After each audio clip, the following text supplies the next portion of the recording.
Hello বন্ধুরা, এক এক প্রাণীর ডিফেন্স এক এক রকম হয়ে থাকে। কেউ আছে খুব দ্রুত দৌড়াতে পারে এবং সে দৌড়ানোর মাধ্যমে নিজেকে বিপদ থেকে রক্ষা করে থাকে। কারো আছে খুব ধারালো দাঁত বা বড় বড় নখ এবং এগুলোই তার ডিফেন্স হিসেবে কাজে লাগে। তবে সব প্রাণীর মধ্যেই কমন একটা ডিফেন্স হলো তাদের সরলতা। যেখানে তাদের মধ্যে মানুষের মতো কোনো খারাপ মতলব বা রাজনীতি থাকে না, তাই তাদের সরলতা খুব বেশি কাজ করে ডিফেন্স হিসেবে। কিন্তু এত ডিফেন্স থাকার পরেও এদের আপনি অনেক সময় কিছুর সাথে আটকে যেতে বা আঘাতপ্রাপ্ত হতে দেখে থাকবেন, যেখান থেকে এরা নিজেরাই নিজেদেরকে রক্ষা করতে পারে না এবং তখন দরকার হয় মানুষের সাহায্যের। আবার মানুষের মধ্যে এমন অনেক মানুষ আছে যারা এই অবস্থায় প্রাণীদের উদ্ধার করতে গিয়ে নিজের জীবনের ঝুঁকিও নিয়ে থাকেন। বন্ধুরা, আজকের পর্বে এমন কিছু ভিডিও থাকছে যেখানে মৃত্যু থেকে এই অবুঝ প্রাণীদের রক্ষার দৃশ্য দেখতে পাবেন। পৃথিবীর সবচেয়ে বড় প্রাণী হলো ব্লু ওয়েল বা নীল তিমি। এই তিমিটি ব্রাজিলের প্রাইয়া গ্যান্ডি নামক একটি বিচে সাগরের একেবারে কিনারায় এসে বালুর সাথে মারাত্মকভাবে আটকে যায়। পরে সেখানে আসা দর্শনার্থী এবং স্থানীয়রা মিলে প্রায় 1000 মানুষ চেষ্টা করে তিমিটিকে ঠেলে সাগরে ফিরিয়ে দিতে, কিন্তু তারা এত ওজনের তিমিটিকে সরাতে পারেনি। পরের দিন ব্রাজিলিয়ান পুলিশের উদ্যোগে তিমিটিকে উদ্ধারের সিদ্ধান্ত নেওয়া হয় এবং হেলিকপ্টার, উদ্ধারকারী গাড়ি ও জাহাজ ব্যবহার করে তিমিটিকে টেনে সাগরে ছেড়ে দেওয়া হয়। বিশাল দেহের এই তিমিটিকে উদ্ধার করা সত্যি একটি কঠিন কাজ ছিল, যা আপনার এর দেহের আকৃতি দেখলেই বুঝতে পারবেন।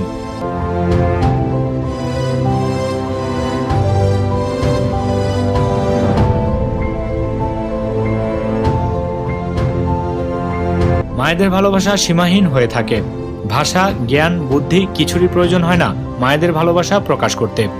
একটি ক্ষেতে কিছু ডিম দিয়েছিল এই পাখিটি। পরে সেখানে ক্ষেতের কাজ করতে বিশাল একটি গাড়ি দেখতে পেয়ে পাখিটি তার ডিম বাঁচাতে ছুটে আসে এবং তার 2 ডানা দিয়ে ডিমগুলোকে আগলে রাখে। তার ওপর দিয়ে গাড়ি যাচ্ছে দেখতে পেয়েও সে একটুকু নড়েনি, বরং ডিমগুলোকে আগলে সেখানেই ঠায় দাঁড়িয়েছিল তাদের বাঁচাতে।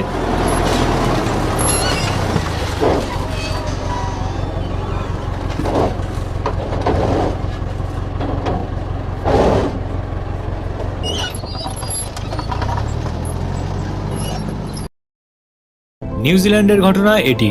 স্টেফেন ও তার গার্লফ্রেন্ড সাইকেল চালিয়ে যাওয়ার সময় জঙ্গলের মধ্যে একটি গাছের সাথে মারাত্মকভাবে আটকে যাওয়া এই বন্য প্রাণীটিকে দেখতে পায়। গাছের নিচে দুমড়ে মুচড়ে যাওয়া এই মাটি দেখলেই বুঝতে পাওয়া যায় যে এই শক্তিশালী প্রাণীটি এখানে হয়তো কয়েকদিন যাবৎ আটকে আছে এবং তাকে কেউ উদ্ধার না করলে খাবার এবং পানির অভাবে এখানেই মারা পড়বে সে।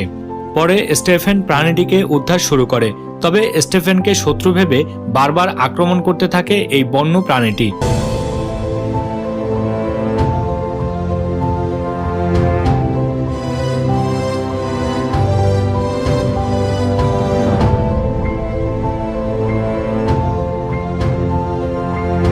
অবশেষে প্রাণীটিকে মুক্ত করতে সফল হয় সে এবং স্টেফেন এই ঘটনার ভিডিও চিত্র তার ফেসবুক প্রোফাইলে সবার সাথে শেয়ার করে, যেখানে সে অনেক বাহবা পেয়ে থাকেন। মানুষ মানুষের জন্য ব্যাপারটা শুধু এমন নয়, বরং মানুষ সৃষ্টিকুলের সবার জন্য। রাশিয়াতে একটি খালের জমে থাকা বরফের মধ্যে পড়ে যায় এই বন্য মহিষটি। ওপরে ওঠার জন্য অনেক চেষ্টা করেও সে কিছুতেই উঠতে পারছিল না। পরে এই মেয়েটি তাকে বরফের ওপর শব্দ করে ওপর দিকে ওঠানোর চেষ্টা করে এবং তাতে কাজ না হওয়ায় পরে অনেক চেষ্টার পর বরফ কেটে মহিষটিকে তীরে ওঠানোর ব্যবস্থা করেন এই মেয়েটি। অনেক ক্লান্ত হলেও শেষ পর্যন্ত মহিষটি সুস্থ দেহে বনে ফিরে যান। ঘটনাটি 2018 সালের কাজাকিস্তানের একটি মরু এলাকায় 2টি বিশাল পাথরের মাঝে আটকে পড়ে এই বাচ্চা ঘোড়াটি। সে এত মারাত্মকভাবে আটকে ছিল যে শুধু তার মুখ ছাড়া হাত অথবা পা কিছুই নাড়তে পারছিল না। কিন্তু এটি জানা সম্ভব হয়নি যে সে কিভাবে এই পাহাড়ের চূড়ায় এভাবে আটকে গেল। পরে ঘোড়ার ডাকাডাকির শব্দ শুনে এই ভদ্রলোক তাকে উদ্ধার শুরু করে এবং শেষ পর্যন্ত ছাড়া পায় এই ঘোড়াটি, যেটি ছিল খুবই আনন্দদায়ক একটি দৃশ্য।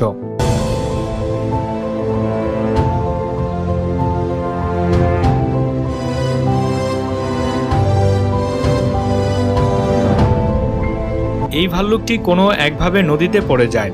জেলেরা তাকে দেখতে পেয়ে তাদের বোট নিয়ে এগিয়ে আসে ভাল্লুকটিকে উদ্ধার করতে।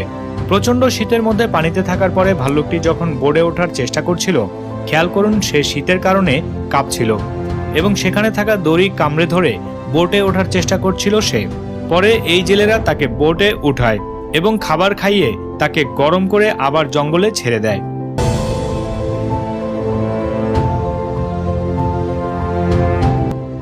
তাদের সবার এত প্রচেষ্টা শুধুমাত্র ড্রেনে পড়ে যাওয়া কয়েকটা হাঁসের বাচ্চা উদ্ধার করতে, এবং শেষ পর্যন্ত এখান থেকে তারা 5টি হাঁসের বাচ্চাকে উদ্ধার করে তাদের মায়ের কাছে ফিরিয়ে দেয়।